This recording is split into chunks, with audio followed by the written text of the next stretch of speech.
Welcome to The Way the World Works, where the trusted team behind the Tuttle Twins books tackles current events, hot topics, and fun ideas to help your family find clarity in a world full of confusion. Hi, Connor. Hey, Brittany.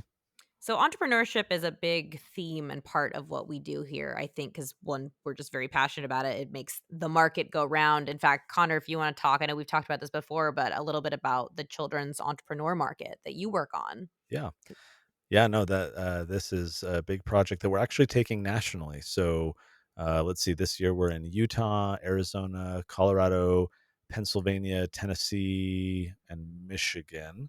Next year we're hoping to add 10 more states. So these are kind of like farmers markets, but the kids run the whole show and they sell all kinds of stuff. And so if you're interested, you can go to children'sentrepreneur market.com. Awesome. Yeah. So that kind of gets us into this. I wanted to start doing a series where we pick one kid entrepreneur and have an episode about them. And we did one before with a girl who created it was like socks where you could keep your like phone in your wallet, which I'm gonna be honest with you, love that she made a lot of money. I'm still confused on how it's comfortable, but people love it. She's a millionaire, so it works. But today I want to talk about a really young entrepreneur who is just so adorable when I saw his pictures. And he actually did modeling before he was an entrepreneur. He was like Hmm. 3 and he was doing modeling. So interesting kid. So yeah, so stories of these kids who are successful, I think, can be a really big inspiration to all you kids listening out there who want to, create a product and start a business and maybe head over to the children's entrepreneur market when it comes to your state and try your luck as an entrepreneur. So today I want to talk about a boy named Oliver or Ollie, and I'm gonna ruin his last name. It's it's French sounding, so it's Fequiere. We're gonna pretend that was how it is, but Ollie, we're gonna call him Yeah. Ollie from now on. He's 10 or 11 now, but he started his bath bomb business when he was 6 years old. I'm gonna explain what a bath bomb is. So a bath bomb is like a ball of it's almost like talky, like chalk, but it you put it in the bathtub and it fizzes. So it's like a fun little Yeah. like to make it's like a spa treatment. It makes you feel fancy when you're taking that kind of like bubble bath. That's the only way I can think to describe it, but I think about it, I've never actually used a bath Absolutely. bomb, but I do know what they are. So that's what Ollie started when he was 6 years old. And here's one reason I picked him because I thought this was really interesting. So when I heard that he was a model, the first thing that came to my mind is like, oh, his parents are one of those showbiz families where they wanted to make money off their kid and made him model. Um, but part of the reason they had him do it is because they wanted him to learn because they were business owners themselves how work equals money. And that is something that as a 6-year-old was very much ingrained in him. And I don't know that a lot of kids get that lesson. I don't think I really understood that lesson till much later in life. So he loved modeling. He would always like bring in pictures for show and tell because he was really proud of it. But he was also really proud that he was able to earn money from his work. Yeah. So Ollie's idea came to him when his mom, I think, made bath bombs to give away for presents and like stocking stuffers for Christmas. And again, they were business owners. And so like they kind of had this business savvy. It almost feels like entrepreneurship is sometimes in your blood. And it's more of like a I think when you grow up around people who are entrepreneurial and you see the way their minds work and how innovative they are, that it kind of makes you want to do the same thing, especially if both your parents are. So when he saw this, he thought it was so cool. And he got this idea that he wanted to learn to make bath bombs. So Ollie's Fizzy's Bath Bombs are the company he came up with.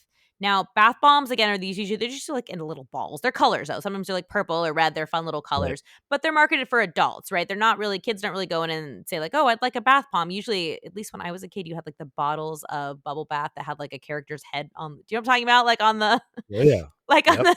the lid or whatever. I remember and I would always dump the whole thing in at once. My mom would get so mad and she wouldn't buy them for me very often. But bubble baths were so exciting when I was a kid. So Ollie wanted to make these bath bombs really fun for kids. And so not only did he make them in fun shapes, like they're like unicorn shapes and just cool things, like when the bath bombs disintegrated, there was a toy in the middle.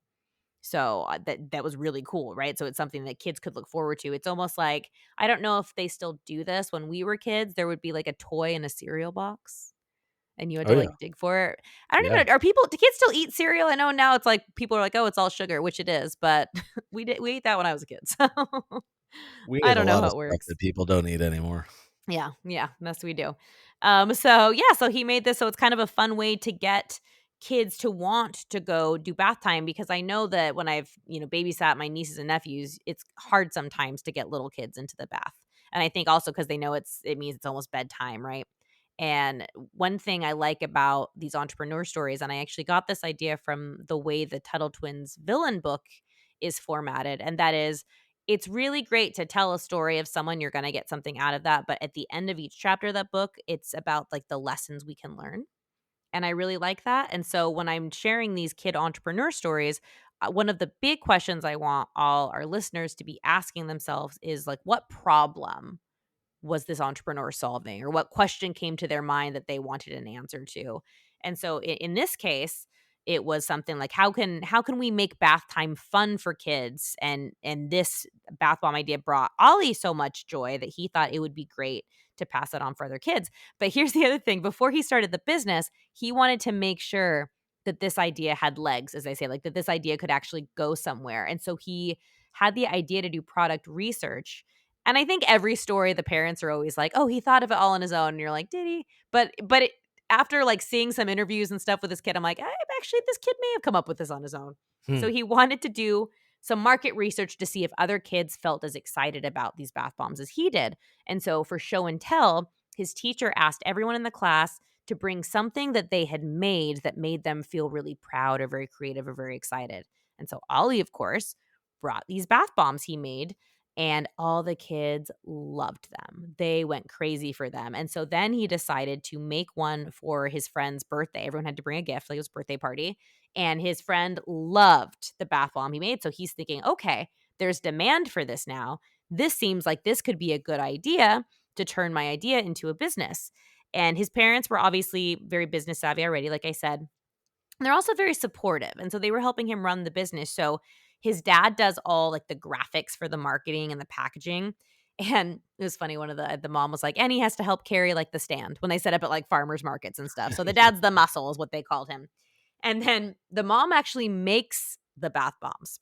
And then Ollie does all the like product testing, deciding what toys and what shapes they're going to be in, the actual packing and the videos. And this was really cool. So he did a bunch of like YouTube marketing videos, and he's got a background in modeling. So, he's okay with being in front of the camera, and he's just such a cute little kid.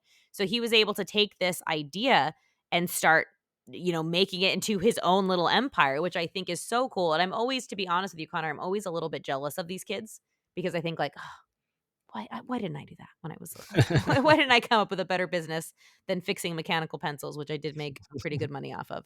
But I was also kind of swindling kids because I don't think their parents knew they were giving me lunch money to fix their pencils. But they made the decision. So anyway, so I want to talk about lessons we can learn. And one thing that I think everybody at any age needs to hear, and that's that it doesn't matter how old you are. That goes for how young you are, how old you are. If a good idea comes to you and you are determined to make it happen, I think you can make it happen. And I think so I go through a lot of these stories before I decide which entrepreneurs to profile. And I'm trying to think. So far I think he is the youngest, but I want to say there was one where someone was maybe a year or so younger. But it really inspires me when I see that. Connor, I'm curious, as you've gone to these entrepreneur markets, what are some of the younger entrepreneurs? And not the ones, I don't think there's anything wrong with, buying chips and water bottles and reselling them. I think that's a great, hustle. But as far as like a kid who has come up with a product or an idea or a service, what is the youngest you've seen? Well, I've seen among the younger kids, I've seen them playing with a 3D printer with dad, and so learning how to create That's fun. little animals and things. I bought one from one of these kids. They created an octopus that was purple. I'm like, this is perfect. It's the creature from Jekyll Island from her Oh book. yeah. So it's sitting on my shelf now. And so I've seen like 3D printed stuff. There was this young girl who knew how to play the ukulele. So she was offering 15-minute lessons for $5, and she'd teach you a little song. And it was awesome. I did it. I signed up What and can you sat play? at her booth. I don't remember what song it was. It was a little while back. We've done our markets for 5 or 6 years. 6 Oh years. wow. Yeah. Um, So they've been going on a while. We get a lot of food. Just at the last market I was at, there were these kids who were they had a mini fryer at their booth, and they were making Oh, donuts. So they lay out the that's dough really and cool. cut it all, so you get donut holes and donuts, and they'd cook it right there in front of you, and it was awesome. So yeah, you get a range of stuff. We had when we have Mother's Day, we'll get a lot of like flowers or custom like handmade greeting cards that people will make. It's so fun to see the creativity too, because there are things that kind of like you were saying a minute ago. Why didn't I think of that, or why didn't I do that when I was young? And I see some of these kids, and I'm like, wow, that's like super clever. And okay, I'm gonna share the idea. I've been trying to get my kids to do this at our children's market, and they haven't taken me up on it yet. So maybe I'll just throw this out there into the universe, and some of you kids might find this idea interesting. So I was telling my son he should learn how to make chewable dog toys. You can use old T-shirts and cut them into strips, and Oh. like tie them together in different ways, and different color fabric and so forth, but just like a little like pull toy, like to especially for like puppies and things, but like you can mess around with the puppies. So there's all these articles online, you can find out how to make them. I'm like, man, this is a great product because you can get used t-shirts for free or for dirt cheap, or just go ask the neighborhood or ask family members, hey, give me all your old shirts you want to get rid of, and so you can get almost free inventory, and then it's only your time to like cut them up and tie them up, and maybe you charge $3 or $5 or whatever, but like that's almost pure profit, which is awesome for a business. So that was part of this project. The other part was my daughter, who likes to cook a little bit.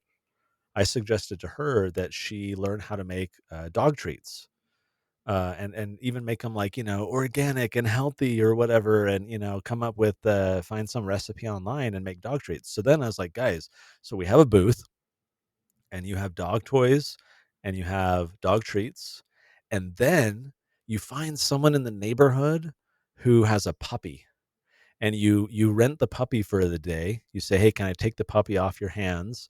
And you just sit at your booth with this cute, adorable little puppy that everyone is gonna want to come Yep. see, and all of a sudden you're like it's like a magnet for your booth to come, draw people there, and then they're like, "Oh, I want this for my dog," and then they walk away with some products. So I don't know, I've been telling my kids this is a genius idea, but they haven't taken me up on it yet. But these are the types of things that we see a lot of kids do with their own initiative. I had a kid who made custom wood pens. His dad taught him how to do, I think it's called a lathe, Oh, where it yeah, like yeah, mhm. spins the wood and Yep. you can like cut it down.